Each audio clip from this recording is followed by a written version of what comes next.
In today's video, I'm going to teach you how to calculate summary statistics in Google Sheets. Start by opening your Google Sheets on a desktop browser so you have full access to all functions. Once your sheet is open and your data is visible, choose the cell where you want the first summary statistic to appear. It can be on the same sheet as your data or on a separate summary tab, whatever keeps things clear for you. Before typing any formulas, decide the range you want to analyze.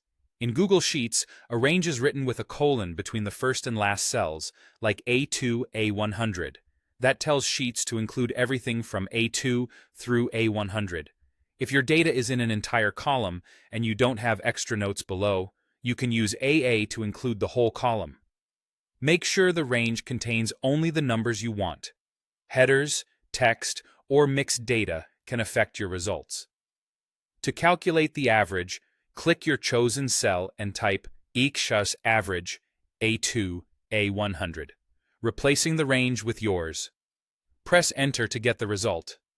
This gives you the mean value of the numbers in that range. For the median, which is the middle value and less sensitive to extreme outliers, type median A2, A100 and press Enter.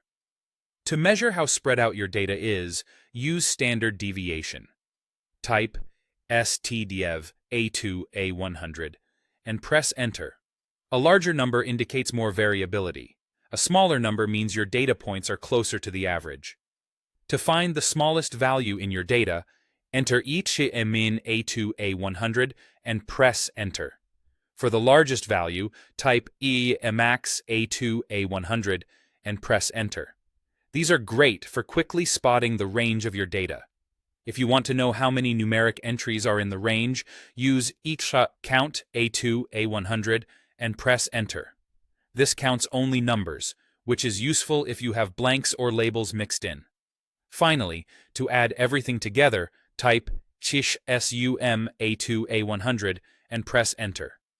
This total is a helpful check alongside the average. Repeat this process for each statistic, placing each formula in its own cell so your results are organized and easy to read. If your data is in a different column or extends further down, just adjust the range in each formula accordingly.